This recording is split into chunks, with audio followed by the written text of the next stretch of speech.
Right.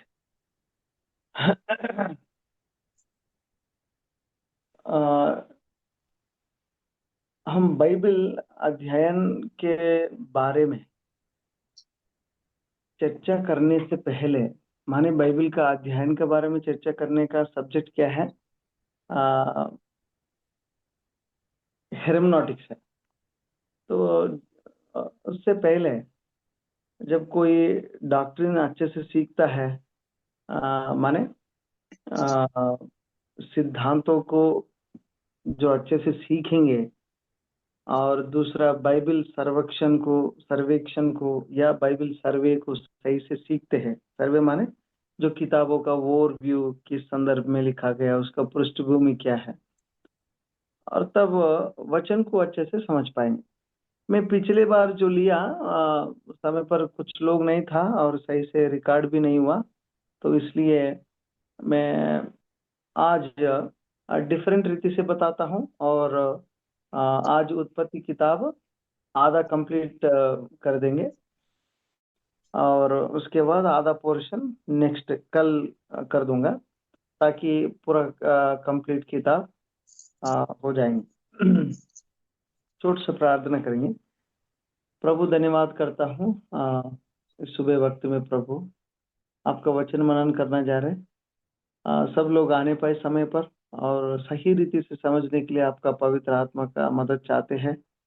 हमारा बुद्धि ज्ञान से नहीं, आपका पवित्र आत्मा का उपस्थिति से, पवित्र आत्मा के द्वारा हम जान सकते। धन्यवाद करके यीशु नाम में प्रार्थना विनती मांगता हूँ, आमेन आमेन। हम ये जो बाइबल सर्वे से पहले थोड़ा सा हम जरूर जानना पड़ेगा कि सच में हमारा बाइबल में कितना किताबें हैं और कितना विभागों में बांटा गया। ऑलरेडी कल देखा था हमने।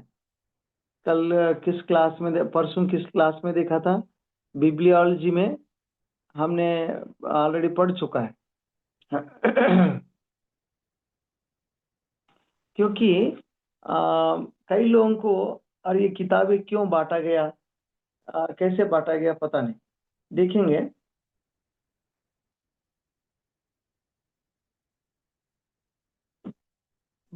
बाइबल की पुस्तकों का विभाजन। विभाजन कैसे किया गया? पुरानी नियम 39 किताबें हैं और नया नियम में 27 किताबें हैं, हम जानते हैं ऑलरेडी। पुरानी नियम में जो किताबें कैसे कैसे बांटा गया। और पहला चीज, जो पहले 5 ग्रंथ, जो उत्पत्ति, निर्गमन, लेवी व्यवस्था, गिनती, व्यवस्था, विवरण जो है, और उसको क्या कहते हैं हम? तोरा या पंच ग्रंथ कहते हैं। 5 पुस्तकें हैं। और उसके बाद जो सेकंड कैटेगरी है, जो योशु से लेकर एस्तेर तक, योशु, न्याय और रूत, फर्स्ट सामुएल, दूसरा सामुएल, और पहले राजा का ग्रंथ, दूसरा राजा का ग्रंथ, पहले इतिहास, दूसरा इतिहास, और एजरा, नेहम्या, एस्तेर। और इस ग्रंथों को, इस किताबों को हम ऐतिहासिक पुस्तकें कहते हैं, ऐतिहासिक पुस्तक। और तीसरा भाग पुराने नियम में ये देख सकते हैं, और ये 5 किताबें हैं। अय्यूब, भजन संहिता, साम्स माने भजन संहिता माने साम्स, नीति वचन, सबोपदेशक, श्रेष्ठ गीत। 5 किताबें, अय्यूब, भजन संहिता, नीति वचन, सबोपदेशक, श्रेष्ठ गीत।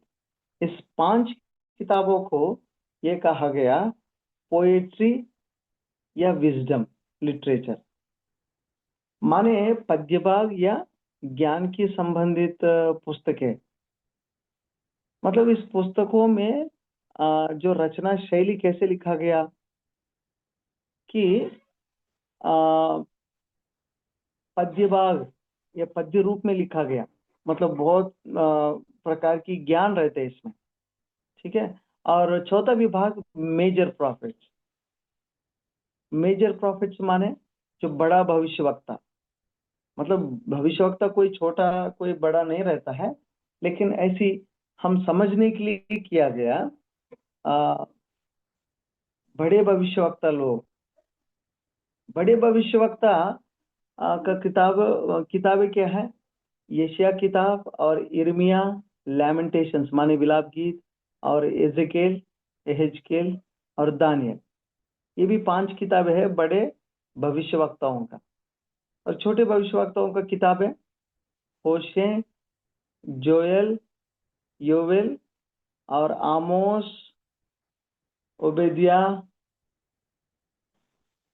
योना, मीका, नहूम, हबक्कुक, सपन्या, हग्गे, जकरिया, मिलाकी, सॉरी मलाकी। तो ये सारे छोटे भविष्यवक्ताओं का किताब है।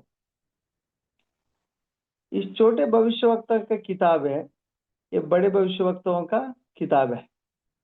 और ये सारे पुराने नियम, कितना किताब है पूरा? 39 39 किताबें। मतलब एक एक किताब को किस रीति से समझना बहुत इंपॉर्टेंट। जैसे कि पद्य भाग या पद्य रूप में जो किताबें हैं, अय्यूब हो या भजन संहिता हो, नीति वचन हो, सबोपदेशक हो या श्रेष्ठ गीत हो, या विजडम लिटरेचर को या पद्य भाग को हम ऐतिहासिक रीति से नहीं समझ सकते, क्योंकि उस किताब को उसी रीति से देखना है, उसी रीति से समझना है। उसका प्रिंसिपल्स हमको कहाँ मिलेंगे? हेर्मेनॉटिक्स में किस रीति से पढ़ना चाहिए करके वहां देखने को मिलेगा।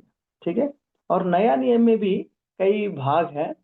पहले जो 4 किताब है, मत्ती, मरकुस, लूका और यूहन्ना। सॉरी, इधर आपको मिस हो गया, लूका लूका का बगल में मरकुस आ गया, तो थोड़ा सा इधर उधर है। मैथ्यू, मार्क, लूक और जॉन, माने मत्ती, मरकुस, लूका रचित सुसमाचार, यूहन्ना, ये 4 किताबें हैं सुसमाचार का किताब है। इसमें प्रभु यीशु मसीह का जीवन के बारे में रहते हैं, आप जानते हैं। और इसके बाद जो प्रेरितों का कार्य है और एक्ट्स ऑफ द अपोजल्स कहते हैं। कई लोग कहते हैं या इसमें प्रेरितों ने बहुत अद्भुत काम या बहुत बड़ा काम किया, सेवकाई किया करके बोलते हैं।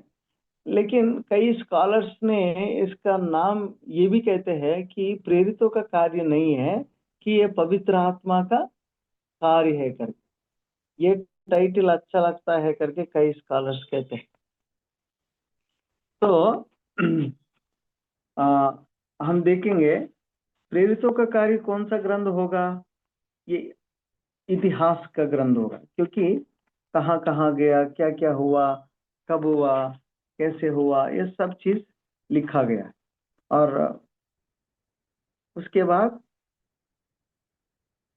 पत्रियां दिखते हैं हमको, लेटर्स, रोमियो की पत्री, कोरिन्थियस की पत्री, पहले कोरिन्थियस, दूसरा कोरिन्थियस, गलातियों की पत्री और एफएससी, फिलिप्पी और कोलोसियों का, और क्या कहते हैं, पहले तेसलोनिका, दूसरा तेसलोनिका, पहले तिमोथियस, दूसरा तिमोथियस, तीतुस, फिलोमेन, ये सारे पत्रियां पौलुस ने लिखा। 13 पत्रियां केवल पौलुस ने लिखा, 13 पत्रियां। और इसको कहते हैं पौलुस की पत्रियां, पौलाइन एपिजल्स कहते हैं इंग्लिश में, पौलाइन एपिजल्स। माने ये कलीसियाओं के लिए लिखा। और दूसरे इसमें पर्सनल लेटर्स भी है, जैसे कि तिमोथियस, पहले तिमोथियस, दूसरा तिमोथियस, वो तिमोथी के लिए लिखा, पर्सनल लेटर है वो। और तीतुस भी, तीतुस उनका पौलुस का अंडर ट्रेन हुआ, ये तिमोथियस, तीतुस जवान थे। और फिलोमेन, फिलोमेन को भी। ये 3 जो पत्रियां हैं, मतलब 4 पत्रियां हैं, पहले तिमोथियस, दूसरा तिमोथियस, तीतुस और फिलोमेन, ये पर्सनली लिखा व्यक्तियों के लिए, कैसे रहना है, या कई चीजें आप लोग कलीसिया में कैसे रखना है। नहीं तो फिलोमन को ये कहता है, फिर क्या कहते हैं, जो व्यक्ति बंधुआई में क्या कहते हैं, जेल में डाला गया, ओनेसिम, ओनेसिम को स्वीकार करो करके रिक्वेस्ट करने के लिए लिखा। तो और बाकी पत्रियों को ये कहते हैं हिब्रानी और याकूब, पहले पत्रस, दूसरा पत्रस, पहले यूहन्ना, दूसरा यूहन्ना, तीसरा यूहन्ना, यहूदा, यहाँ तक इसको कहते हैं जनरल एपिजल। जनरल एपिजल किसी कलीसिया के लिए पर्टिकुलरली नहीं लिखा गया, कई जगह में रहने वालों के लिए लिखा गया, तो इसलिए इसको कहते हैं जनरल एपिजल्स। जनरल एपिजल्स माने सामान्य पत्रियां। और लास्ट में एक किताब छूट गई, कौन सा है, प्रकाशित वाक्य। इसको कहते हैं भविष्यवाणी का किताब है। इसमें भरपूरी से पहले अध्याय से लेकर आखिरी अध्याय तक भविष्यवाणी भविष्यवाणी हैं, बहुत सारा भविष्यवाणी है, और आने वाले दिनों में होने वाला है। तो इसको इंग्लिश में कहते हैं प्रोफेसी और अपोकलिप्सिस, अपोकलिप्स या अपोकलिप्सिस भविष्यवाणी का किताब है। तो ये पुराने नियम में 39 किताबें हैं और नया नियम में 27 किताबें हैं। और इसको जो डिवाइड किया गया उसको ध्यान दीजिए, क्योंकि ऐसे बांटा गया। क्यों? क्योंकि किताब को किताब का शैली का वजह से, जो ऐतिहासिक रीति से लिखा गया, या उसमें पद्यभाग है या गीत है, या ज्ञान का बातें हैं, या भविष्यवक्ता लोग कुछ कह रहे हैं, या भविष्यवाणियां हैं, या सुसमाचार है, यीशु मसीह का जीवन का कहानी है, कहानी माने जीवन का बारे में है, जो कलीसिया के लिए स्पेशली ये चीज करना, ये चीज नहीं करना करके पर्टिकुलरली लिखा गया। और लास्ट किताब जो भविष्यवाणी का किताब। और इन चीजों को पूरा एक तरफ ऐसी बाइबल टाइमलाइन के तौर पे देखे तो सच में सृष्टि हुआ, सृष्टि के बाद मनुष्य का पतन हुआ, उसके बाद परमेश्वर ने वाचा बांधा, उसके बाद परमेश्वर ने मूसा के द्वारा व्यवस्था दी, और उसके बाद राज्य बनाया इजरायली लोगों का, एक देश बनाया। और देश बनाए तो कुछ दिन अच्छे से चला, बाद में बिगड़ गया, और उसके वजह से परमेश्वर बंधुआई में भेज दिया दंड के लिए। कोई अनम्यूट कीजिए, मेरा आवाज हमिंग आ रहा है। बंधुआई में कौन है? हाँ, बंधुआई में गया प्रीति, या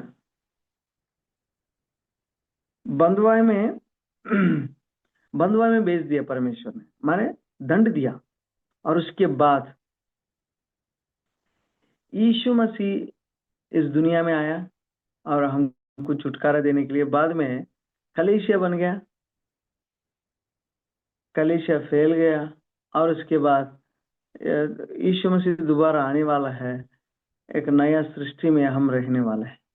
ये जो किताब हो पहले से लेकर अंत तक जो है, यही है मीनिंग जो बाइबल टाइमलाइन का फ्लो देखे तो। लेकिन इस रीति से हम जरूर पढ़ना चाहिए, आपको ये समझना पड़ेगा। और दूसरा चीज, ये हिब्रानी बाइबल का विभाजन अलग है। आप जानते हैं कि ये जो विभाजन है जो पहले देखा, हम जो बाद में किया गया, जो पुराने नियम नया नियम आने के बाद विभाजन किया गया। लेकिन उससे पहले जो हिब्रानी लोग माने यहूदी लोगों का जो किताबें है, बाइबल है, वो क्या है? केवल पुरानी नियम में है केवल। और पुराने नियम में भी कैसे विभाजन किया देखिए तो ना। और पुराने नियम को पूरा, अब उनका वो नया नियम नहीं मानते हैं यहूदी लोग।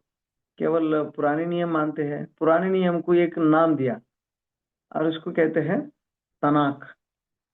तनाक या ऊपर हेडिंग में है, आप देख सकते हैं, तनाक। तनाक। और 3 विभाजन किया 3 तरीके से। पहले तरीका ये है तोरा। तोरा को क्या कहते हैं? व्यवस्था। इब्रानी भाषा में व्यवस्था को तोरा कहते हैं। तोरा। पहले जो 5 ग्रंथों को कहते हैं तोरा।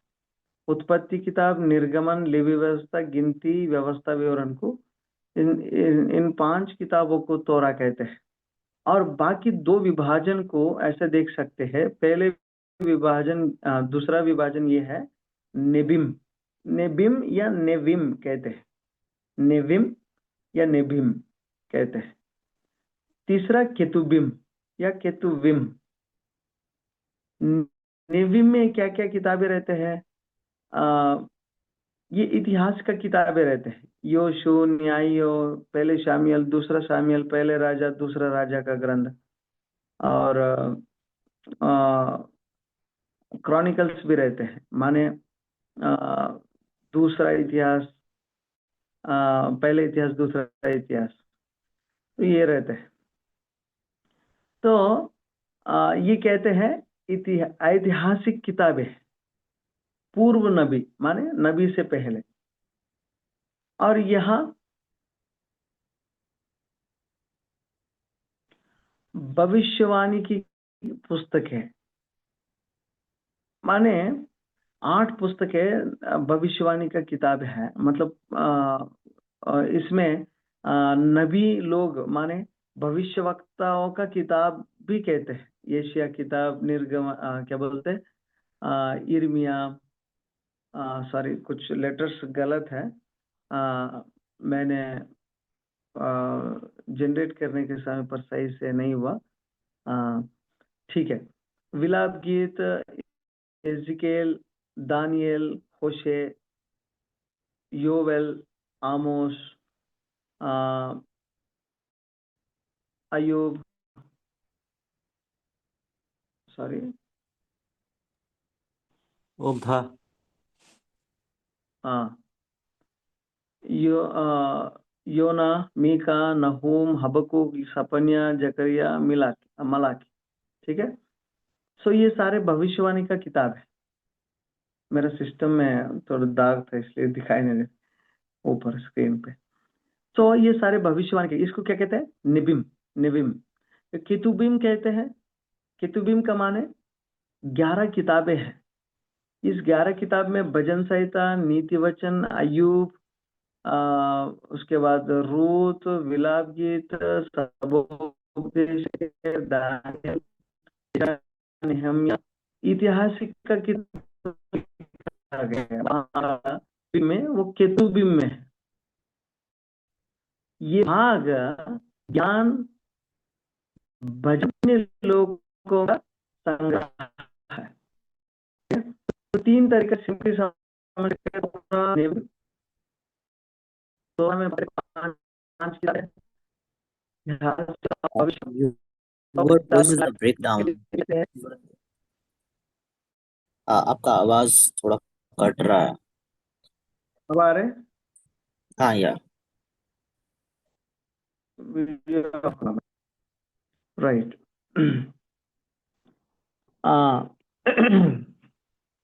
जो केतुबिम माने हैं बाकी जो 11 किताबें हैं, ठीक है, उसमें ज्ञान की और भजन की या पद्य रूप में जो भी किताबें हैं, कई सिद्धांतों के बारे में उसमें है, उसको कहते हैं केतुबिम। ठीक है, आगे बढ़ेंगे। अभी उत्पत्ति किताब का जो सर्वेक्षण है, जेनेसिस, बुक ऑफ जेनेसिस सर्वे देखेंगे। उत्पत्ति जो किताब का जो परिचय पिछले थर्सडे दिया मैंने, फिर भी अभी जो दे रहा हूँ ये डिफरेंट है, थोड़ा सा देखना, थोड़ा सा अंतर तो रहता है। तो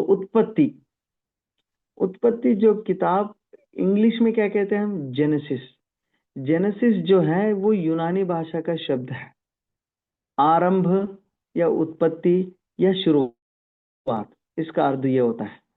एक्चुअली इस किताब जो किस भाषा में लिखा गया, हिब्रानी भाषा में लिखा गया। हिब्रानी में क्या कहते हैं इसका, क्या इस किताब का नाम, बेरेशित। बेरेशित माने शुरुआत में या आरंभ में, इसका अर्थ ये होता है। किसने लिखा?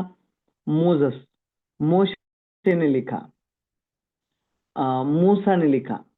वास्तव में मूसा का नाम हिब्रानी भाषा में मोशे, मोशे तेलुगु में ट्रांसलेट करने के समय पर भी वैसे लिखा गया, मोशे करके। तो हिब्रानी भाषा में मूसा का नाम मोशे, इंग्लिश में मोजेस कहते हैं। उसका अर्थ क्या है? जल से निकाला हुआ। माने मूसा को परमेश्वर ने इस्राएलियों का नेता बनाया, लीडर बनाया ना, और वे परमेश्वर की प्रेरणा से इस ग्रंथ के लेखक है। और सच में इनको एक कटोरी में रख के और पानी में छोड़ा, और उसके बाद फिर उनकी फैमिली ने उन्होंने ले लिया। तो इसको कहते हैं इसलिए जल से निकाला हुआ, उस मूसा का नाम का अर्थ है।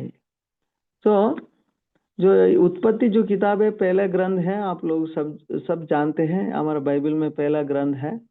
तो उसका नाम भी ऐसे है, शुरुआत में है या आरंभ में है, ठीक है। तो इसका डेट माने कब लिखा गया करके देखे तो करीब करीब 1450 या 1400 साल ईसवी पूर्व में लिखा गया। ये जो है यहूदी लोगों के मिस्र से निकालने के बाद, मतलब मिस्र से बाहर आने के बाद, सीनै पर्वत पर व्यवस्था मिलने के कुछ समय बाद, माने सीनै जंगल में आया, सीनै पर्वत पर, और सीनै पर्वत के पास मरुस्थल में इजरायलियों का मिस्र में निकालने के बाद मरुस्थल में उनकी यात्रा के दौरान दिया गया ग्रंथ है। ये मूसा के नेतृत्व में लिखा गई पहली पुस्तक मानी जाती है। तो कितने दिनों में लिखा गया? हमको एक अंदाजा हमको पता चलता है, लगभग 40 दिन। मतलब केवल उत्पत्ति किताब लिखने के लिए 40 दिन पड़ा ना, उसके बाद भी गया, और कई बार कितना दिन पर्टिकुलरली होंगे हम नहीं जानते, लेकिन परमेश्वर ने मूसा को 40 दिन तक सीनै पर्वत पर ठहराया। निर्गमन 34 अध्याय 28 आयत देखे तो हमको पता चलता है, माना जाता है कि मूसा ने इन 40 दिनों में उत्पत्ति पुस्तक लिखा गया था। तो एक और चीज, किसके लिए लिखा गया ये किताब? इस्राएल लोगों के लिए लिखा गया, ताकि वे जान सके कि परमेश्वर ने सृष्टि कैसे की, मनुष्य की रचना कैसे की, वाचा कैसे बांधा हमारे पूर्वजों से, हमारे पूर्वज कौन कौन थे, वंशावली को किस वंश से आया, वंशावली उनका वंशावली क्या था, और अपने लोगों के साथ क्या क्या किया परमेश्वर ने पुराने दिनों में, ये सब लोग जानना चाहिए। इजरायली लोगों को पता चलना चाहिए, क्योंकि इजरायली लोगों के एक अलग प्रजा बनाना चाह रहे थे, एक अलग देश देकर अपने प्रजा, निज प्रजा बनाना चाह रहे थे। तो मूसा ने लिखा, और आप डेट देख सकते हैं, सीनाई का पर्वत पर, और 40 दिन रहने के लिए गए उस समय पर। और दूसरा इजरायली लोगों के लिए लिखा, सब लोग जानना चाहिए इसलिए। और उसका उद्देश्य क्या था, परमेश्वर लिखवाने के लिए उद्देश्य क्या था इस किताब का? उत्पत्ति पुस्तक के मुख्य उद्देश्य इस प्रकार से है जो आरंभ का वर्णन करना हम जानते हैं कि इस पुस्तक में सृष्टि, मनुष्य, पाप कैसे आया, जल प्रलय कैसे आया, जातियां कैसे उत्पन्न हुई, और सारे जो चीज है आ, यहूदी जानना चाहिए और हम भी जानना चाहिए। केवल उन दिनों में यहूदी लोगों के लिए लिखा, हाँ सही बात है, लेकिन सारे मानव जाति को भी समझ में आना चाहिए सृष्टि कैसे बना। परमेश्वर की महिमा प्रकट करने के लिए इस किताब के द्वारा परमेश्वर का उद्देश्य है किताब लिखने के लिए, लिखवाने के लिए, क्योंकि परमेश्वर कितना सर्वशक्तिमान है। मतलब कि परमेश्वर का जो पहले अध्याय में जो सारे अध्यायों में देखे तो उनका महानता, उनका सर्वशक्ति दिखाई देता है। कितना शक्तिशाली परमेश्वर है, कितना अच्छा सृजनहार है, सृष्टि करता है कैसे कैसे बनाया करके, और उनका पवित्रता है और उनका न्याय।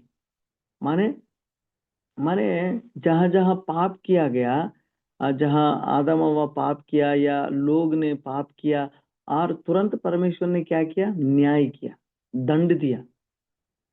मतलब परमेश्वर का जो गुण देखने के लिए परमेश्वर ने इस किताब दी हमको। और दयालु और विश्वास योग्य परमेश्वर भी है, क्योंकि वो कितना दयालु है, कितना अच्छा परमेश्वर है, और कितना विश्वास योग्य है।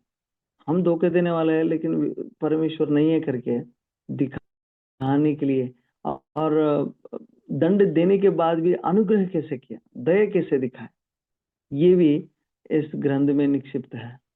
और क्या है, उद्धार की योजना भी इसी किताब में नींव पड़ा। ये पुस्तक बताती है कि पाप के बाद भी परमेश्वर ने मसीह के द्वारा उद्धार की योजना प्रदान किया। इसी किताब में पाप हुआ और इसी किताब में परमेश्वर ने उद्धार का घोषणा की। और उद्देश्य क्या है इस किताब का, परमेश्वर की वाचा और वचन को स्थापित करना है। कैसे वाचा हमको पता चलता है, अब्राहम के द्वारा, इसहाक के द्वारा, याकूब के द्वारा परमेश्वर ने जो वाचा बांधी, उसका नींव कहाँ मिलता है, इस किताब में मिलता है। जो जो इजराइल का देश जो बनाया परमेश्वर ने, ये कहाँ देखने को मिलेगा, और जातियां यहाँ मिलेगा कि अब्राहम को चुना, और उसके बाद इसहाक को, और उसके बाद याकूब को, उसके बाद उनका याकूब का 12 गोत्र को और चुनकर एक देश बनाया परमेश्वर।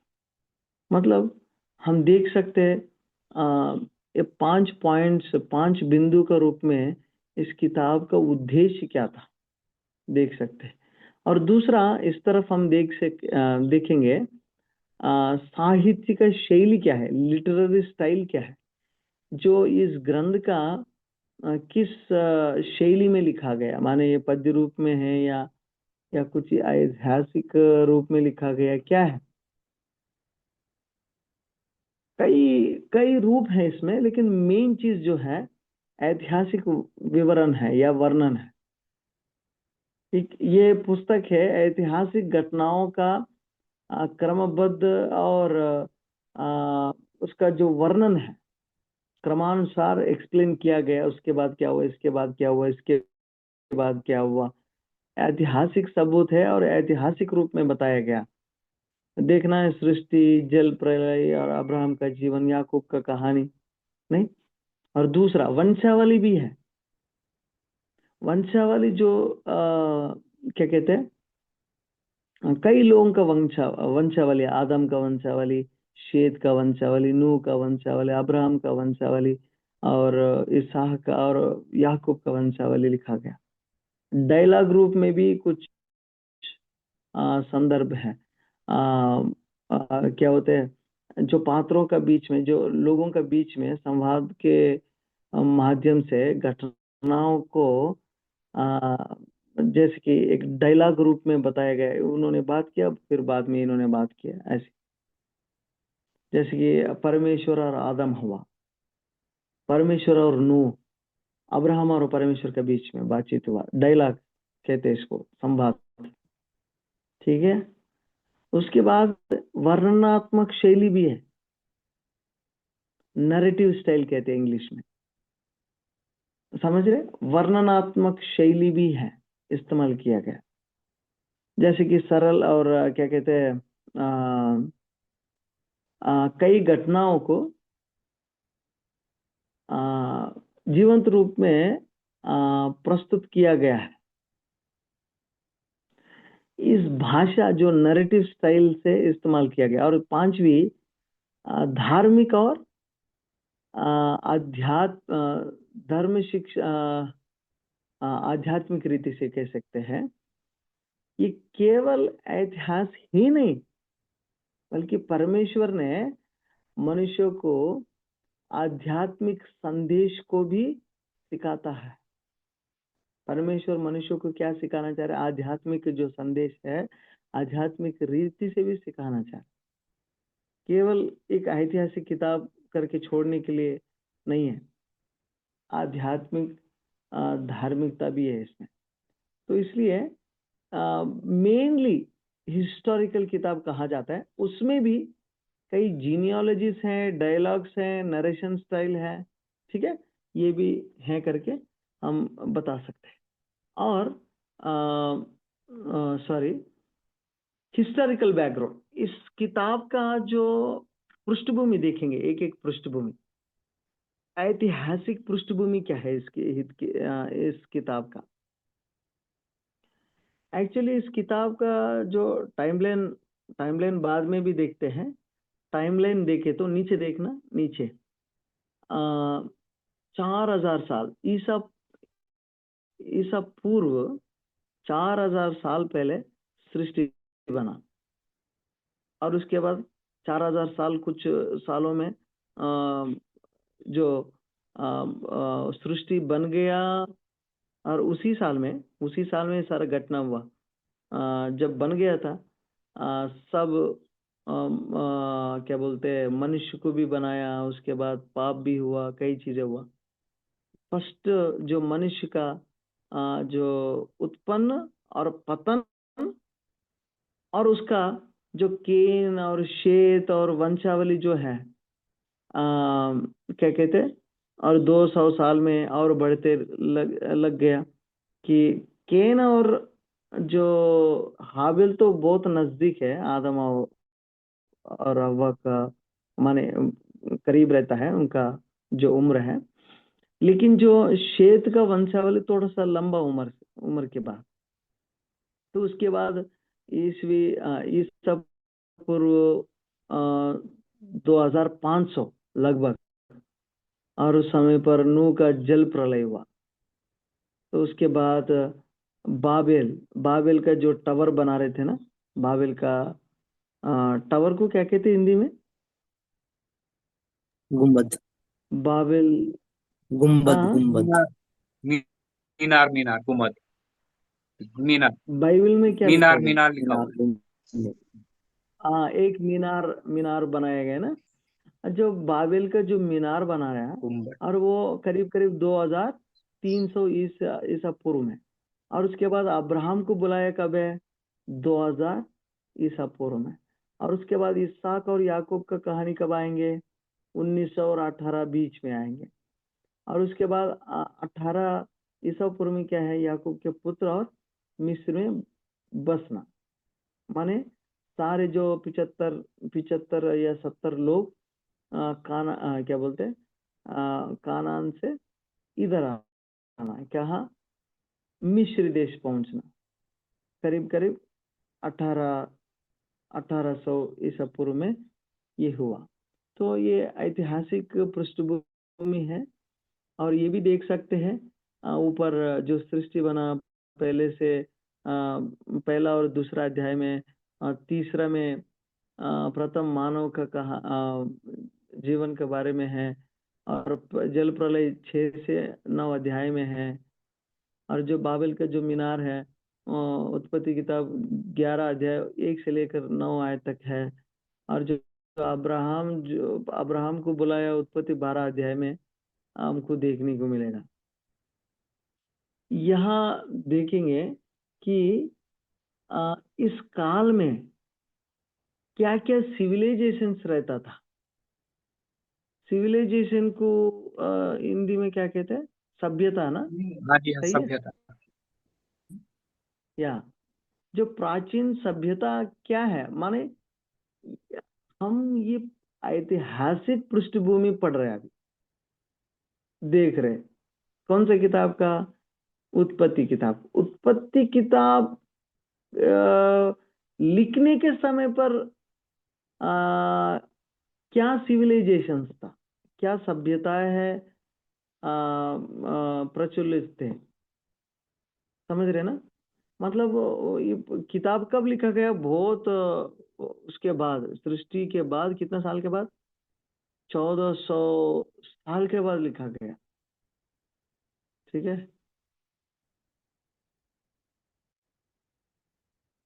हाँ, और ये देखना,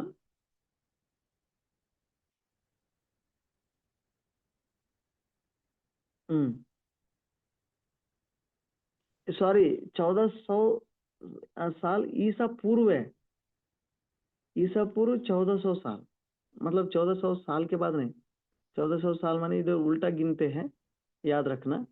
इधर माने 1400 साल माने यही आ जाते, ये नहीं कह रहे।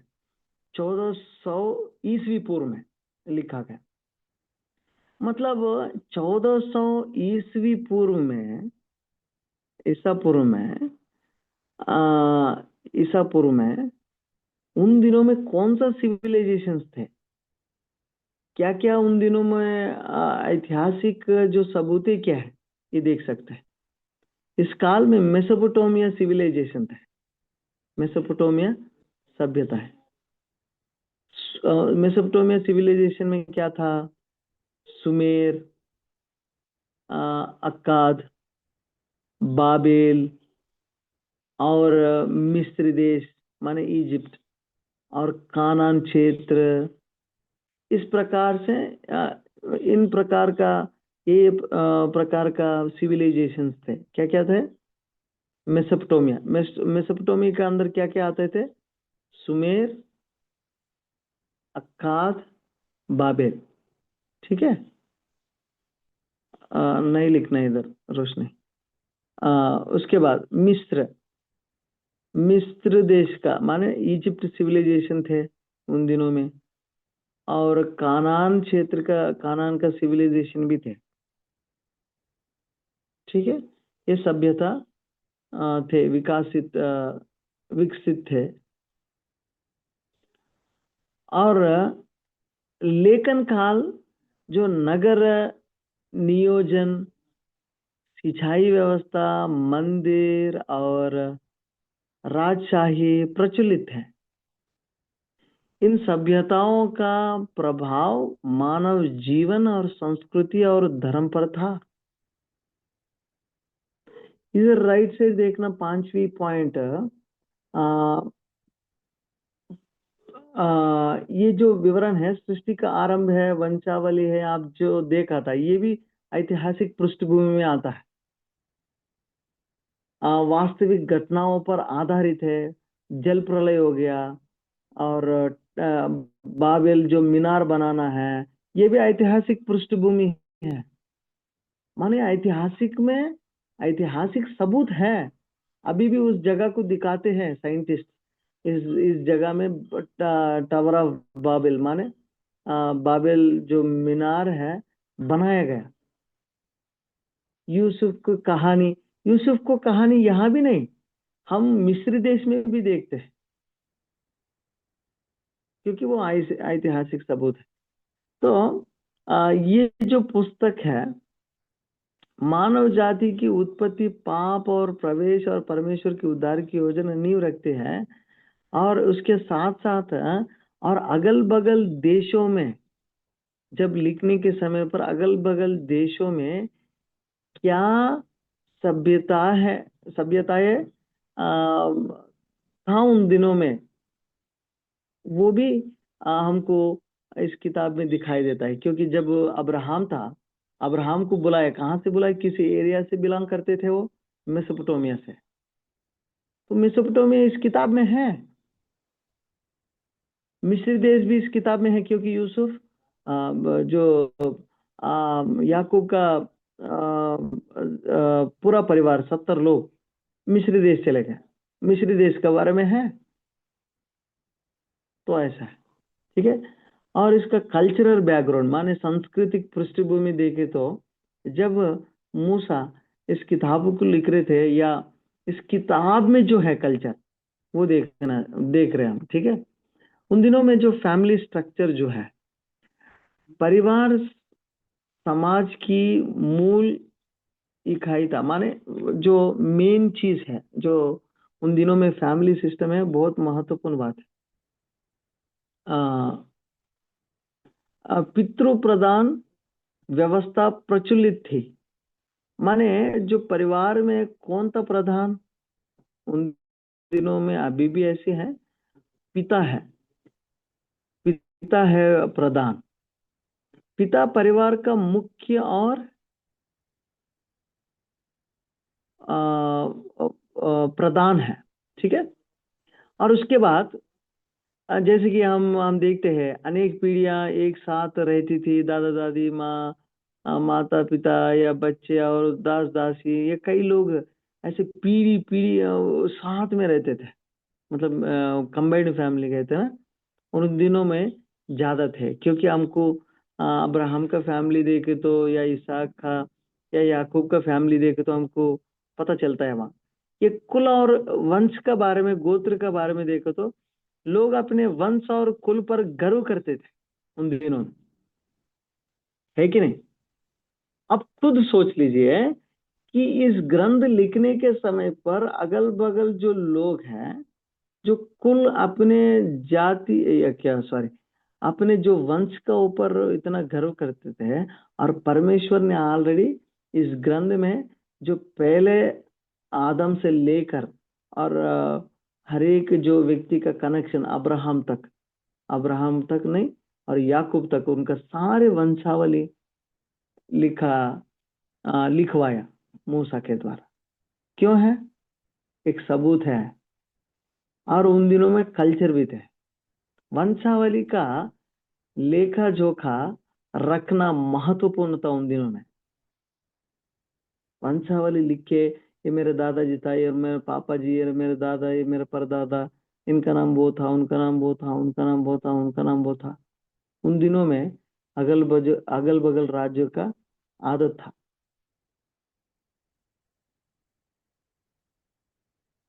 तो यहाँ क्या हुआ, लेकिन अगल बगल राज्यों में संस्कृति वैसी था, और परमेश्वर ने भी ऐसी मूसा के द्वारा लिखवाया, और उनका वजह से नहीं, और एक ऐतिहासिक सबूत भी है, और लोगों को समझ में आना भी है, और सच में कहाँ से आए हम। और तीसरा, अगल बगल लोग भी गर्व कर रहे थे, और उसका घमंड तोड़ दिया। परमेश्वर ने अब्राहम के वंश के द्वारा अपनी योजना को पूरा किया। ये वंशावली क्यों दिया, आपको बताना, आप बताइए कोई, वंशावली क्यों दिया? इतना इतना वंशावली लिखने के लिए जरूरत है? ताकि पता लग सके कि यीशु मसीह कौन है, किस गोत्र से, आदम से आया, अब्राहम से आया। हाँ, हम सोचते हैं यार आदम का वंशावली इतना लंबा से लिख रखा है, और उसके बाद शेत का संतान, नूह का संतान का जो वंशावली है, और उसके बाद क्या है यार, इतना इतना लोग 1000 साल से 2000 साल से उनका नाम नाम लिख रखा है पर्टिकुलरली। केवल उसी नाम को क्यों लिखा गया पता है आप लोगों को? जो आबिद भैया ने बोला, सही बोला, उसी नाम को। और बाकी लोग नहीं थे क्या? बाकी लोगों का पीढ़ी पीढ़ी पीढ़ी नहीं थे क्या? जैसे कि जो भी हो संतान, और उनका बच्चे बच्चे बच्चे और बच्चे बच्चे बच्चे थे, और उनका नाम इस वंशावली में नहीं लिखा गया। एक वंशावली पहले से आदम से लेकर और यीशु मसीह तक एक वंशावली की ट्रैक किया गया। क्यों पता है? केवल यीशु मसीह के लिए, केवल यीशु मसीह। कितना ऐतिहासिक सबूत चाहिए हमको? परमेश्वर होने के नाते आत्मा स्वरूपी परमेश्वर इंसान बनने के लिए, इंसान का रूप में आने के लिए इंसान का वंशावली को चुनकर और उसी वंशावली के द्वारा आ, पहले से कौन कौन थे उस वंशावली में क्यों पैदा हुआ करके इतना स्पष्ट रीति से बताए तो और कौन बचेंगे बताओ। माने मुझे पता नहीं करके बोले तो कौन बचेंगे। ये संस्कृति का पृष्ठभूमि देखे तो भी हमको पता चलता है परमेश्वर की एक योजना है इस वंशावली लिखने के लिए।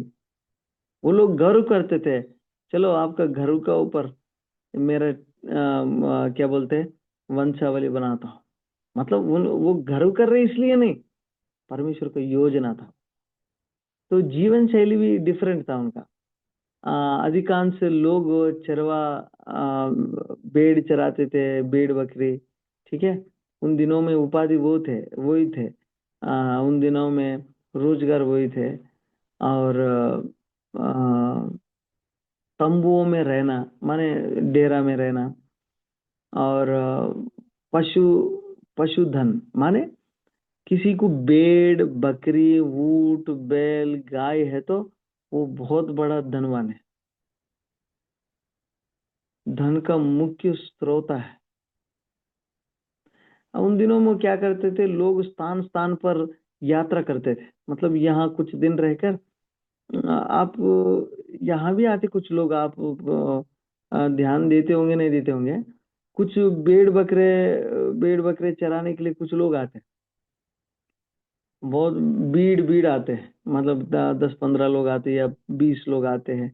और भेड़ बकरियां भी बहुत 1,000-2,000 तक रहते हैं और यहाँ चराते हैं, कुछ दिन रहते हैं और वह डेरा डालकर माने तंबू में रहते हैं और तुरंत कुछ महीने के बाद यहाँ से निकल जाते, दूसरा जगह पहुंच जाते हैं। वहां भी ऐसे रहते कुछ लोग, कुछ दिन रहते हैं वहां से निकल जाते। सेम वैसे उन दिनों में रहते थे जब मूसा लिख रहे थे ये ग्रंथ कल्चर।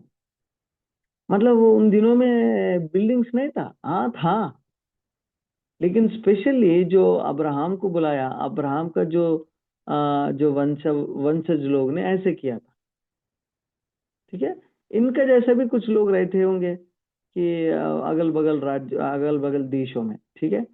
विवाह व्यवस्था भी रहता था। विवाह माता पिता की सहमति से होते थे। और क्या कहते हैं, एक वाचा रूप में माना जाता था। हाँ, संतान को परमेश्वर का आशीर्वाद समझते थे लोग, ठीक है। उन दिनों में अतिथि सत्कार करना, अतिथि सत्कार माने आतिथ्य देना कैसे समझते थे पता है? मैं स्वर्गदूत को दे रहा हूँ। जैसे कि कोई हमारा घर में मेहमान आ गया, वो ऐसे समझता था मैं एक स्वर्गदूत आया मेरे घर में करके समझता था। भोजन पानी और देना उनका धर्म कर्तव्य है। अब्राहम और लूत यही क्या था, सबसे बड़ा एग्जाम्पल क्या था पता है? उनको कहाँ से सीखा उन लोगों ने? परमेश्वर ने बताया ना। मतलब सब परमेश्वर ने बताया वो अलग बात है, जनरली कह रहा हूं उनका कल्चर में था वो चीज कि लोगों को आए तो अतिथि सत्कार करना, आतिथ्य देना और स्वर्गदूतों को जैसा देखना। इसलिए पौलुस कहता है अनजाने में स्वर्गदूतों को अतिथि सत्कार किया करके बोला उन्होंने। अब्राहम के बारे में तो बोला। तो उनका संस्कृति था उन दिनों में। और क्या था इनका रीति रिवाज, चाहे क्या बोलते हैं नामकरण और सुनती करने के लिए बोला परमेश्वर ने, बलिदान के बारे में बोला। और क्या कहते हैं वाचा के बारे में बोला। ये सारे उनका रीति रिवाजों में रहते थे। दैनिक जीवन में भी वाचा बांधना और बलिदान देना। बलिदान माने परमेश्वर के लिए प्रार्थना करने के लिए ये भेड़ बकरी काट के उसको बलिदान देना परमेश्वर ने सिखाया ये चीज। मूर्तियों को धूपदान विधि भी वो भी थे उन दिनों में।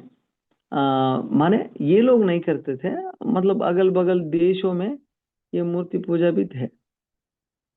मतलब पर्व मनाते थे, अम, पारिवारिक समाज में मिलजुल के रहते थे, हैं, ये सारे चीज थे उन दिनों में।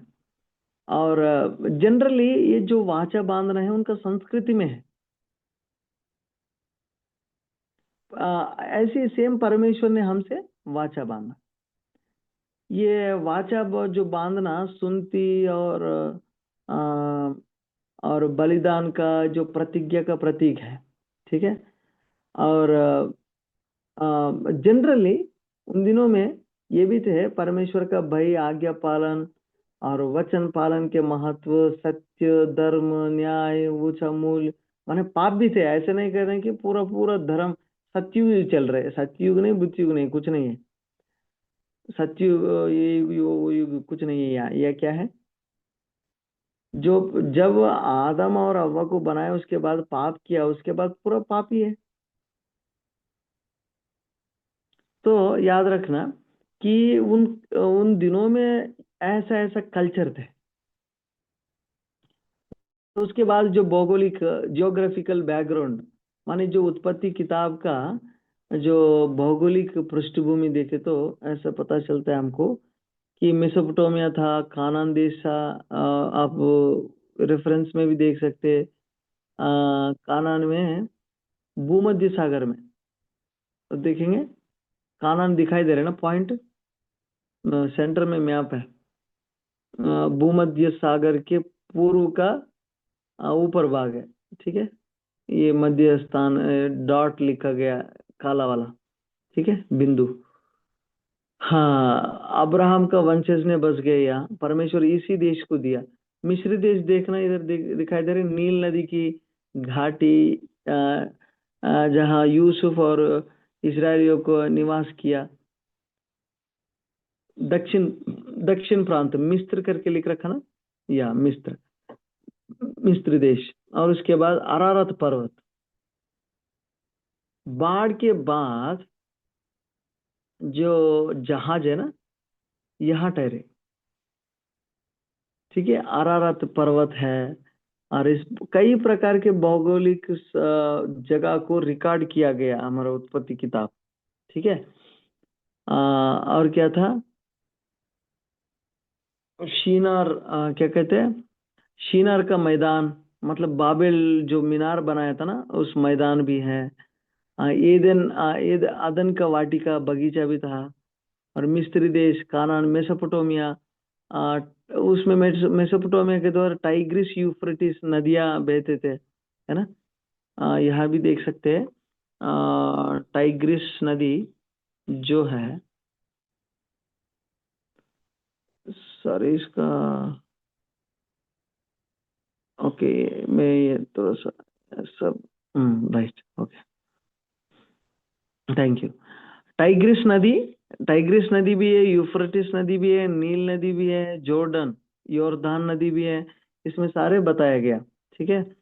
और बहुत उपजाऊ मैदान थे उन दिनों में, जो कानान देश है। और पहाड़, ये सारे जो देश है, जो सब देशों में उपजाऊ मैदान था, और पहाड़ और ऊंचे वाले क्षेत्र थे, मरुस्थल थे, माने रेगिस्तान भी था, बहुत सारा जगह रेगिस्तान भी है। आ, और घाटी क्षेत्र भी थे।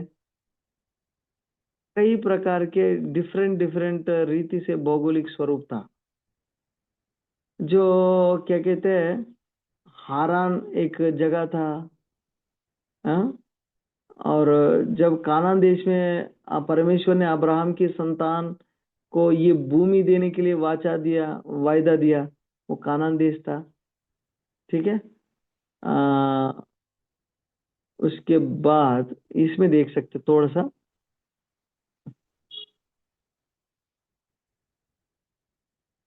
इसमें देख सकते हैं थोड़ा सा क्लियरली। अरारत पर्वत है, कहाँ लिख रखा है, उत्पत्ति किताब 8वीं अध्याय 4वीं आयत में लिख रखा है। जब नूह का जहाज धीरे धीरे पानी भर गया ना, भरने के बाद पूरा पृथ्वी पर पानी भरने के बाद पानी भर गया, बाढ़ आ गया, उसके बाद धीरे धीरे धीरे पानी घटते रहा, जहाज अरारत पर्वत पे रुका। अभी भी ऐतिहासिक सबूत भी है, साइंटिफिकल आर्कियोलॉजिकल एविडेंसेस भी है, और हम 8वीं अध्याय 4वीं आयत में देखने को मिलेगा, जो ईडन गार्डन कहते हैं। आपको दिखाई देते हैं ईडन गार्डन जो है यहाँ है करके कुछ लोग कहते हैं।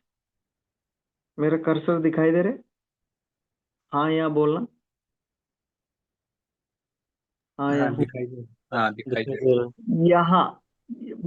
कुछ स्कॉलर्स कहते हैं यहाँ, कुछ लोग कहते हैं यहाँ। कहीं पे भी हो, इधर जो जगह है ईडन गार्डन का, माने अदन का वाटिका का जगह है, और इसी से 3-4 नदियां निकलते थे, टाइग्रिस, यूफ्रेटिस, और बाकी 2 नदियां।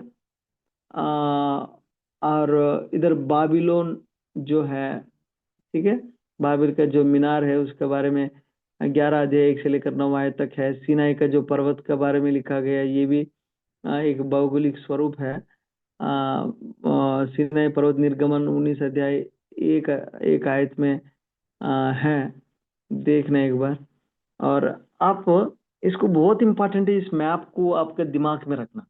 जब तक आपको मैप दिमाग में नहीं रहेंगे, कौन इस देश गया, फिर अब्राहम वहां से यहाँ बुलाया परमेश्वर ने, कभी मिस्री देश गया, मिस्री देश आपके दिमाग में रहना चाहिए ना। पहले मैप दिमाग में रहे तो जब कहां से कहां गया तब समझ में आता है। अब देखना, उत्तर उत्तर दिशा में क्या था? अरारत पर्वत है, हारान भी है यहाँ, ठीक है, उत्तर। और दक्षिण में क्या क्या क्या है? मिस्री देश है, ये लाल सागर है, देख रहे हैं? मैं कर्सर घुमा रहा हूँ, लाल सागर है। सीनाई सीनाई पर्वत भी है, सीनाई पर्वत ही है, इसमें कुछ एक पर्वत है सीनाई पर्वत, ठीक है। अब पूर्व साइड, पूर्व तरफ मेसोपोटामिया है। इस जगह को मेसोपोटामिया कहते हैं, इस जगह को, पूरा इस जगह को मेसोपोटामिया कहते हैं। जो बाबिल का टावर है, ऊर ऊर ऊर से बुलाया ना परमेश्वर ने। ये है। पश्चिम कहाँ है? कानान देश, ये पश्चिम का तरफ है। भूमध्य सागर ये है, ये पश्चिम पे है। ये पश्चिम, ये दक्षिण, ये उत्तर में क्या क्या जगह है, और पूर्व में क्या क्या है, ये बहुत इंपॉर्टेंट है। ये कौन सा जगह है? इतने कट करके आप दिखा रहे हैं आप। मैं बाद में मैप भी दिखाऊंगा। ये जो है, ये जो नीचे आए तो हमको ये ऊपर गए तो यूरोप कंट्रीज है, ये मिस्र का नीचे आए तो ये अफ्रीकन कंट्रीज है, और इस तरफ आए तो ये पूरा आसिया है, ठीक है। तो आप मैप याद रखना। अब ये कानान देश क्या बन गया? अभी इजराइल बन गया। जो इजराइल देश ये है इतनी सी छोटा, बस इतनी सी जगह इजराइल देश। तो यहां से ये पहले कानान कहाँ जाता था, ठीक है। मिस्री देश माने इजिप्ट है, यहां से लेकर यहाँ पूरा जगह। नील नदी है ना, ये जो पतला पतला सा, वर्ल्ड में लॉन्गेस्ट रिवर है, पतला पतला पतला सा नील नदी जाता है, ठीक है। राइट, याद रखना ये भौगोलिक स्वरूप ना, आप इम्पोर्टेंट है। राइट, हाँ। उसके बाद पॉलिटिकल बैकग्राउंड क्या है इसका, राजनीतिक पृष्ठभूमि क्या है? आ, नग फिर किसने उसको किया? एक मिनट एक मिनट, आप लोग थोड़ा सा इस पे नहीं लिखना, मेरा इधर आ रहे हैं, ठीक है। राइट, हाँ। जो पॉलिटिकल सिस्टम क्या है, राजनीतिक पृष्ठभूमि देखे तो अधिकांश क्षेत्र नगर और राज्यों में विभाजित थे उन दिनों में, कि छोटा छोटा समूह में ज्यादा जीते थे, और जो बड़ा बड़ा राज्य भी थे, आ, नगर भी थे, और क्या बोलते हैं, राजतंत्र, क्या कहते हैं। अब मिस्र देश के बारे में देखें तो फिरौन का निरंकुश शासन था। अब बहुत भयंकर रीति से नीरो राज्य करता था। सॉरी, नीरो कह रहा हूँ, फिरौन फिरौन फिरौन। जैसे कि हमारा देश में क्या कहते हैं, जो भी आते हैं, वो जो राज्य करने वालों को राजा कहते हैं ना, किसी को भी राजा कहते हैं, माने किसी को भी, माने जो राज्य करते हैं। जो सपोज एक उदाहरण, आवेद भाई है, आवेद राजा, या कोई राहुल है, राहुल राजा। मतलब राजा जो टाइटल वो टाइटल है वास्तव में, नाम अलग रहता है ना। राहुल राजा, राजा उन दिनों में कौन थे, राहुल थे। ऐसी टाइटल हमेशा चिपकाते थे। ऐसी मिस्र देश में फिरौन का माने टाइटल है। फिरौन एक व्यक्ति का नाम नहीं है, वो राजा का टाइटल है। राजा का जैसा वो टाइटल था। तो युद्ध भी होते थे उन दिनों में, नगर राज्यों में, साम्राज्यों के बीच में, भूमि के लिए। आज भी जो लड़ाई हो रहे ना, जो मेरा थोड़ा सा आक्रमण किया आप लोगों ने भूमि, और आप भी झगड़ा कब्जा किया, ये वो देश के बीच में रहते, चीन का और भारत के बीच में, और पाकिस्तान और भारत के बीच में लड़ाई होते रहते हैं। और उन दिनों में भी थे, ऐसा नहीं समझना कि उन दिनों में भी थे व्यापार, और क्या कहते हैं, व्यापार के लिए और कई जगह के लिए भी लड़ते थे, कई चीजें। और उन दिनों में कर और प्रशासन, माने प्रजा से टैक्स वसूल करता था। मंदिर, सेना, निर्माण कार्यों पर वसूल करते थे पैसा, टैक्स लेते थे। इधर देखना, मिस्र का जो देश का जो सभ्यता कहाँ से हमको पता चलता है, नील नदी के किनारे केंद्रीकृत है। राजा भी, फिरौन भी वहां वहां से किनारे पे रहता था। वहां किनारे पे माने किनारे में नहीं, इसका मतलब वहां उनका महल। कानानी नगर भी उनका राज्य जो है, कानान देश में कई स्वतंत्र नगर राज्य थे, जैसे यरीहो, आ, शेकेम, आ, हजोर, कई प्रकार के, ठीक है, गजा, गाजा, ये नगर का राज्य करते थे। सुमेरियंस, सुमेर मेसोपोटामिया में आते हैं, ऊर, लगाश, कई जगह है जो ऑलरेडी उत्पत्ति किताब में है। हित्ती, हित्ती का राजा जो साम्राज्य है, हम देखने को मिलेगा, ठीक है। हित्ती कहाँ है, यहाँ, या देखते, या देख सकते हैं आप, यहाँ, ठीक है, राइट। या देखेंगे, या सुमेर जो सभ्यता के अनुसार जो राजनीतिक पृष्ठभूमि देखे तो जो पहले पहले हमको सिविलाइजेशन दिखाई देता है, सुमेर माने मेसोपोटामिया, ये है। मतलब उनका डेट रेंज ज्यादा है, माने पहले पहले दिनों में। उसके बाद जो बाबिल मीनार होते थे ना, मीनार के बाद कई चीजें मेसोपोटामिया का अंदर आते हैं, इसलिए इसका इतिहास दिखाई देते हैं, और इसका राजा लोगों के बारे में भी बताया जाता है। और उसके बाद ईसा पूर्व 2800 2300 के बीच में भी ये दिखाई देता है अक्काद के बारे में। और 2000 से 1800 ईसा पूर्व में भी हमको ये बाबेल का जो राज्य वो दिखाई देता है। और इसके बाद जो आता है 1900 से 18 का बीच में, ईसा पूर्व 1900 से 1800 के बीच में मिस्री देश का ज्यादा वर्णन या मिस्री देश के बारे में ज्यादा चर्चा किया जाता है या बाइबल में, ठीक है। और उसके बाद 1800 से 1500 भी हित्ती के बारे में दिखाई देता है, ठीक है। ये है।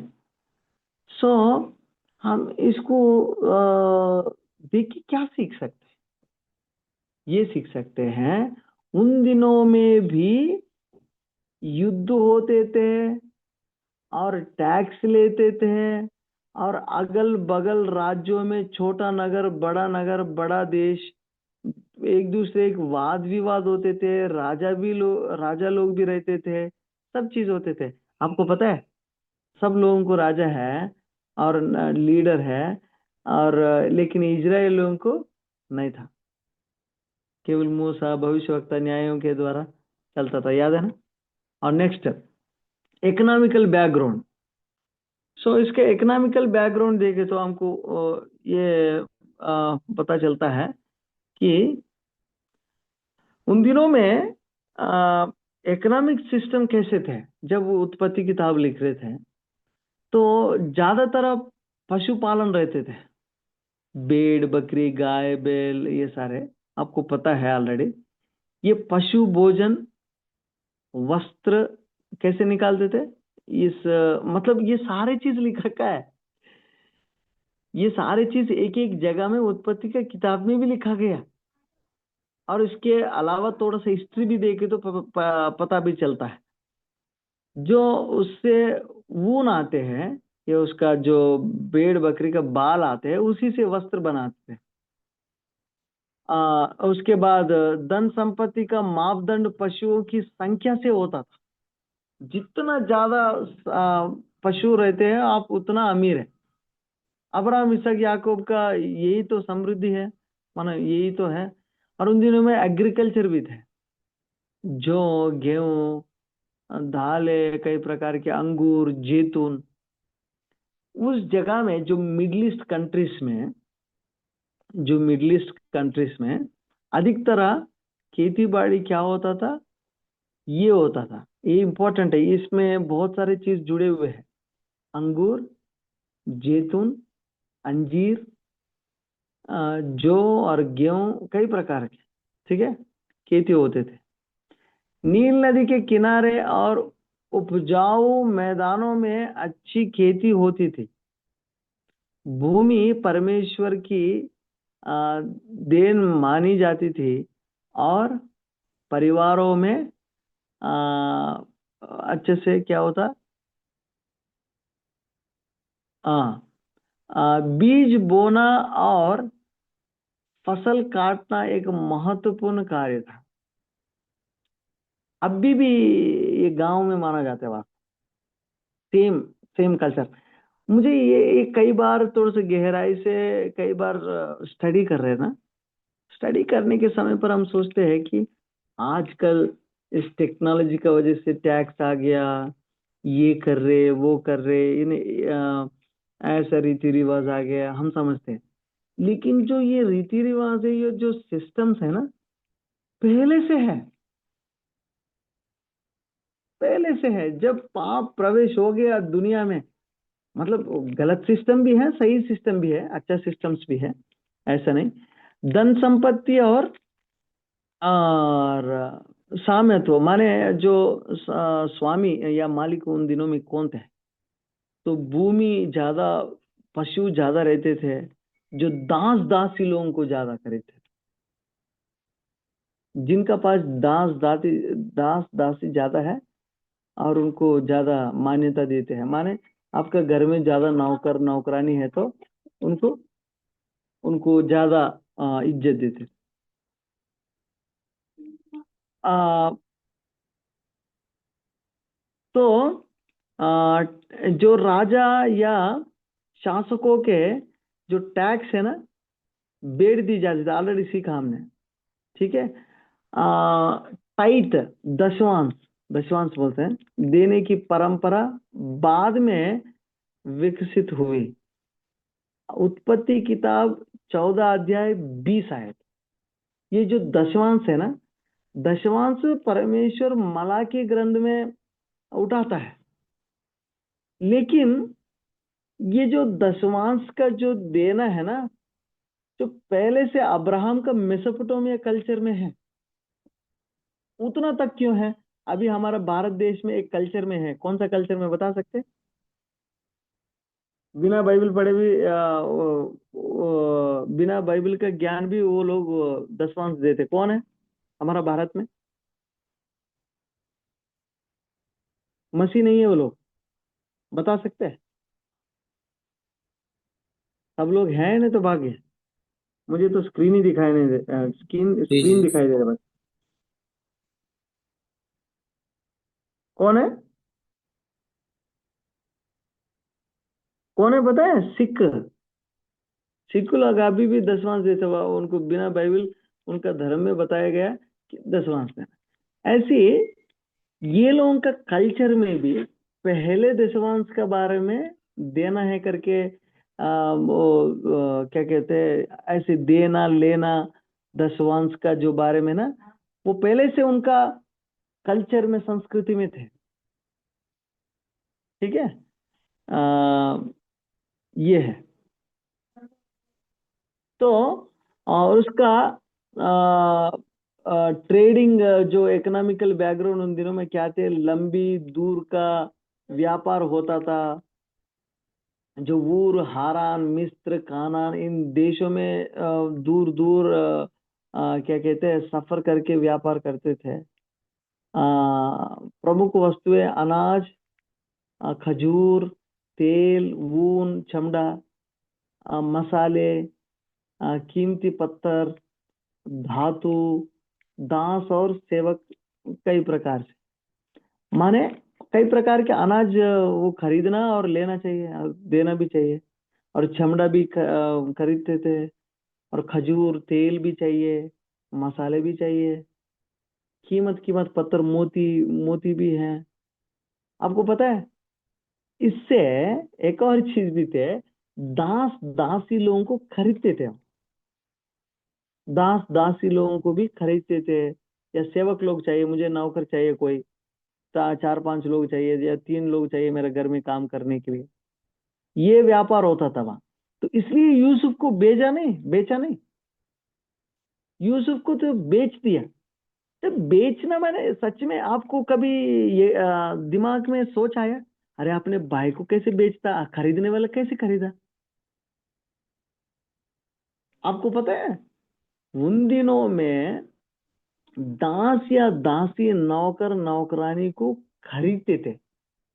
मार्केट रहते थे या हाट रहते थे, या लोग ऐसे बाबू ये मेरा दास था, या नहीं ये तो मेरा नौकर है, या नहीं ये तो कोई कमजोर लोगों को पकड़ के या मार्केट में रख के इन लोगों को बेच देते थे। ऐसे ही बेच दिया, माने कितना चीप काइंड ऑफ मेंटालिटी है भाई लोगों का, यूसुफ का भाई लोगों का।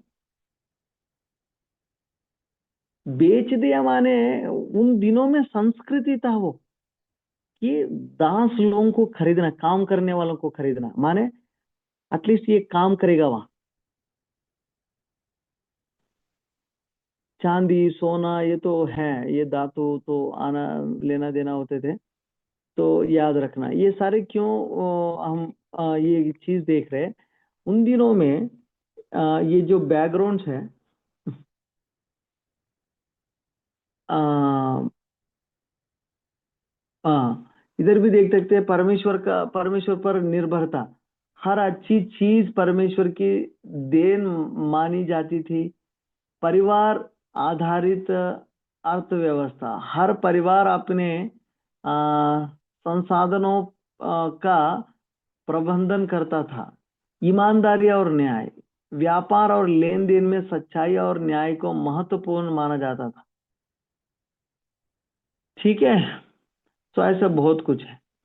सोशल बैकग्राउंड देखे तो सेम ये है। ऑलरेडी मैंने एक चीज बताया था, एक दो चीज रिपीट हुआ इसमें।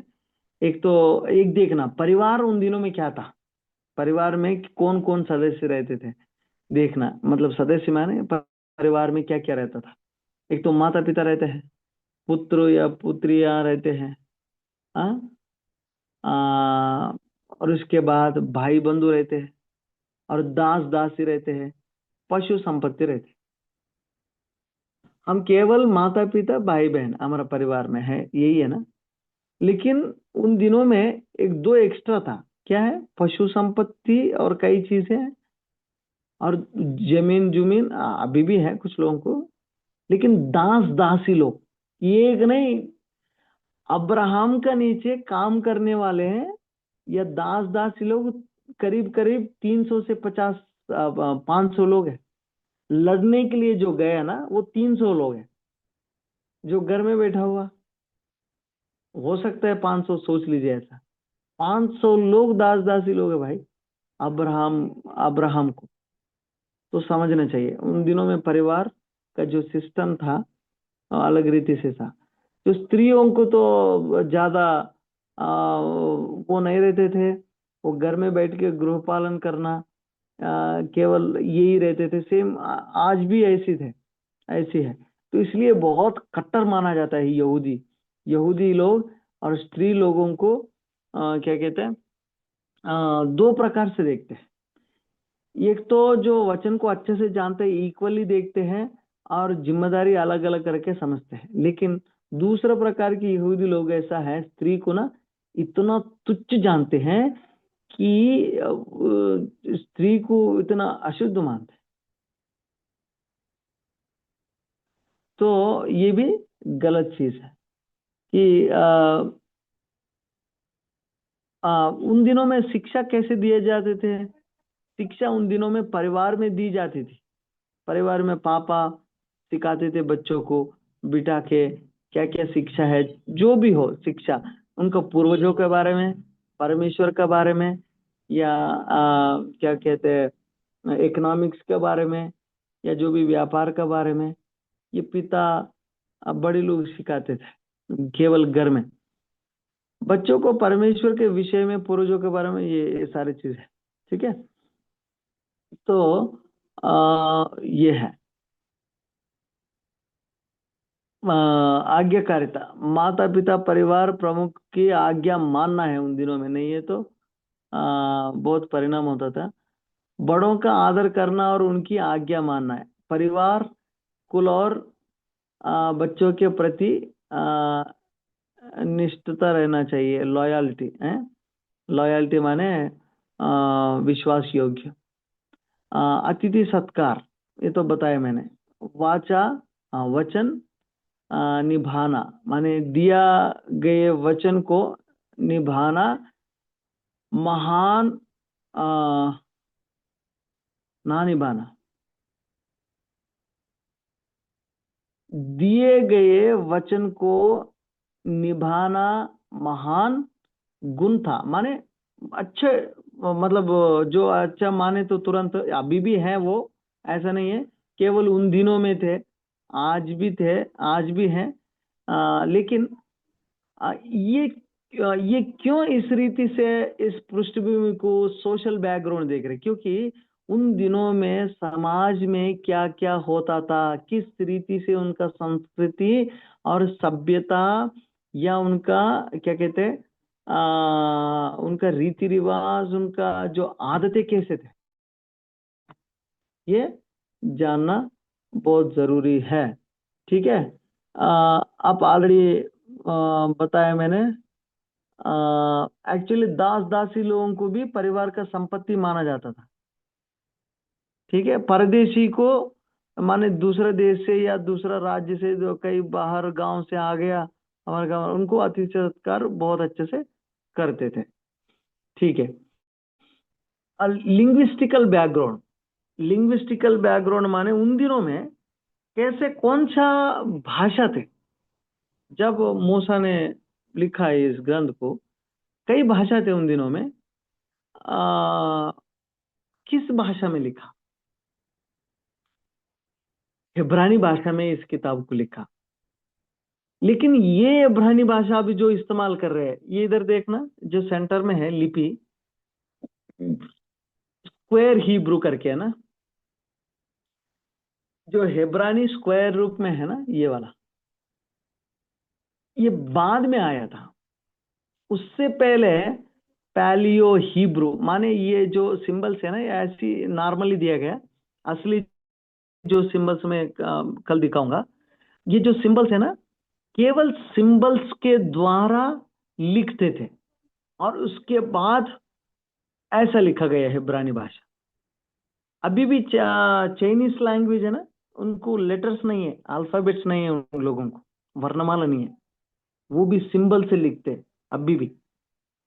और सेम उन दिनों में भी जो बाइबल है कैसे लिखा गया, हेब्रानी भाषा में जो सिंबल्स के द्वारा पालियो हिब्रू में लिखा गया, बाद में ऐसा लिखा गया। तो कई भाषा का प्रयोग बहुत अच्छे से करते थे, क्योंकि उन दिनों में जो देखना अब्राहम, एक एक जो शब्द का अर्थ रहते थे। ऐसा नहीं कि ऐसी नाम से ऐसे रख दिया, कोई अच्छा लगा, नहीं। अब्राहम बहुतों का पिता है, इसहाक माने आनंद या हंसी, जाकब माने याकूब माने क्या है, येड़ी पकड़ने वाला है, चालाक चालाक, यूसुफ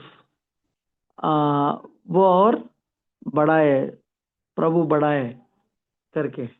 माने उन दिनों में जो भी भाषा प्रचलित है, प्रफुल्लित है, कौन सा भाषा, मेसोपोटामियन लैंग्वेज जो हेब्रानी भाषा था, और बाकी भाषा नहीं है थे। हाँ, मिस्री देश का अलग थे, कानान देश में अलग थे भाषाएं, कई प्रकार के भाषा भी थे, ठीक है। और उसके बाद ये जो हेब्रानी भाषा में लिखने के बाद ना, और उसको यूनानी भाषा में अनुवाद किया गया, फिर बाद में वलगेट लैंग्वेज में अनुवाद किया इस पुराने नियम को, और बाद में विभिन्न भाषाओं में अनुवाद किया गया। हेब्रानी भाषा के बाद तुरंत यूनानी भाषा में किया गया, यीशु मसीह आने से पहले किया गया यूनानी भाषा में, इस 5 किताबों को और पुराने नियम को भी, ठीक है। ये जो है हम्म, ये जो ये आर्कियोलॉजिकल बैकग्राउंड है, इतना जरूरी नहीं है, आप देख सकते हैं। जो जो सच में ये किताब में जो लिखा गया जो चीज है सच में सबूत है, ये आर्कियोलॉजी बैकग्राउंड देख सकते हैं। कई टैबलेट्स मिला, इसको टैबलेट्स कहते हैं। टैबलेट्स को हिंदी में क्या कहते हैं, क्या कहते हैं, टैबलेट्स को क्या कहते हैं? अरे मूसा जो लेकर आए टैबलेट को, हाँ हाँ, पट्टिकाएं बोल सकते हैं, पटिया पट्टिकाएं। पटिया पटिया, पट्टिकाएं। पटिकाएं, अच्छा ठीक है, पटिकाएं, पटिकाएं मिला, वस्तुएं में मिट्टी का बर्तन मिला, अनाज की जो ऐसी करते हैं वो भी मिला, कपड़ा तैयारी करने का जो घर भी हो, या तेल के भाट भी हो, या मोहर भी हो, और कई चीजें मिला। और उसके बाद कई टैबलेट्स, माने जो पटिकाएं हैं, कई चीजें मिला, कई ग्रंथ मिला। तो ये जो भौगोलिक रूप से भी, और जो क्या कहते हैं, पत्थर पे लिखते हैं, ठीक है, पत्थर पे चित्र बनाते हैं, तो वो भी हमको आर्कियोलॉजी में मिला। जो उत्पत्ति किताब में जो जो घटनाएं हुई, सच में उन दिनों में हुआ करके है, मिला। जो ऑलरेडी टाइमलाइन देखा आप लोगों ने,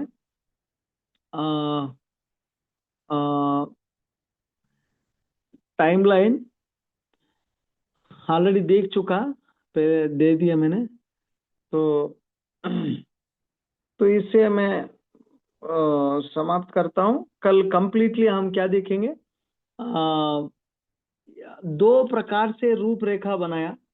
एक तो 1 से लेकर 11 अध्याय, मतलब उत्पत्ति किताब को 2 भागों में हम देख सकते हैं, पहले से लेकर 11 अध्याय, ठीक है, एक रूपरेखा है। पहले चीज सृष्टि का रचना, पहले अध्याय दूसरा अध्याय में देखेंगे। और सर्व वस्तु का भ्रष्टाचार, माने तीसरा अध्याय से पांचवें अध्याय तक मनुष्य का पतन, और सब कैसे पतन हुआ, सृष्टि भी पतन हो गया, ये भी देखेंगे। और सर्व वस्तुओं की दंड विधान, माने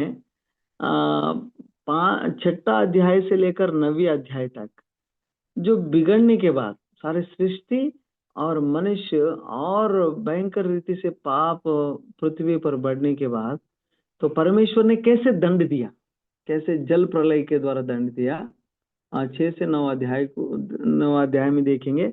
और उसके बाद सर्व वस्तुओं की भ्रमावस्था, माने 10 से लेकर 11 अध्याय में, और उस नूह का संतान बढ़ने के बाद और मनुष्य को घमंड आया, और उसके बाद परमेश्वर ने कैसे न्याय किया, कैसे जातियों को अलग अलग कर दिया करके देखेंगे इसमें। और उसके बाद ये दूसरा पार्ट ये है, अब्राहम और उसकी संतान, उसकी संतति। ठीक है, उत्पत्ति 12 से लेकर 24 तक अब्राहम का कहानी देखेंगे। कहानी माने ऐसे नहीं समझना, इंग्लिश में स्टोरी कहते हैं। स्टोरी माने कुछ काल्पनिक गाथा नहीं है, काल्पनिक स्टोरी नहीं है, ये निज घटना है। ठीक है, 12 से लेकर 24 अध्याय तक अब्राहम के बारे में देखेंगे। उत्पत्ति किताब 24 से 27 तक इसहाक का बारे में पढ़ेंगे। और उत्पत्ति किताब 28 से 36 तक याकूब के बारे में देखेंगे। और यूसुफ की कहानी 37 से लेकर 50 तक हमको यूसुफ के बारे में देखने को मिलेगा। और कल इस रूपरेखा के बारे में चर्चा करेंगे, कंप्लीट करेंगे ये दो भागों को। एक तो 1 से लेकर 11 अध्याय ये है, और ये है 12 से लेकर 50वां अध्याय तक। ठीक है, एक एक हम चर्चा करेंगे। तब तक कुछ डाउट्स है तो पूछ सकते हैं, और कल पूरा उत्पत्ति किताब को खत्म करेंगे। कोई है, कुछ है डाउट, समझ में आया? नहीं तो बाउंस हो गया, क्या है?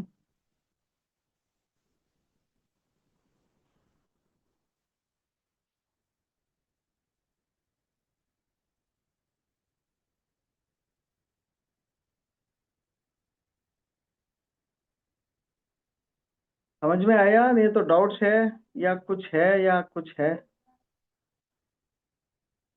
कुछ बाउंस हो गया?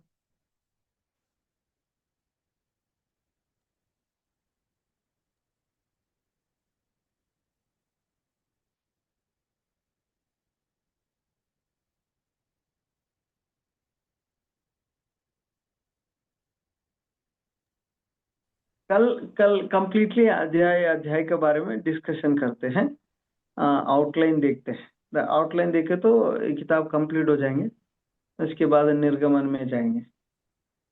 ठीक है, कोई है, कोई पूछते हैं या कुछ नया भी बता सकते हैं, आप लोग ऐड भी कर सकते हैं, या क्या कहते हैं आप, समझ में नहीं आए तो भी बोल सकते हैं, नहीं समझ में आया तो करके। आज बहुत लोगों ने अटेंड नहीं किया। लास्ट में मैं अटेंडेंस लूंगा आप लोगों का ना, लास्ट में कल से लूंगा। क्योंकि कई लोग मिस हो रहे हैं, ऐसे मिस हो गए तो पढ़ना वेस्ट है ना।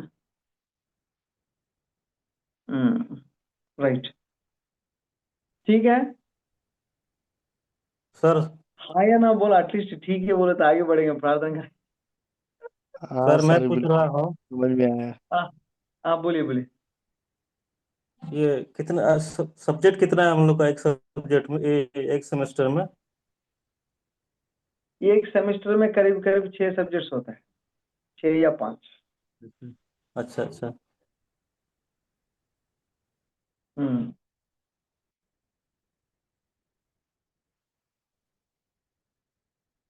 ठीक है, प्रार्थना करेंगे। कोई हमारे बीच में प्रार्थना कर सकते हैं? अनीता प्रार्थना करो।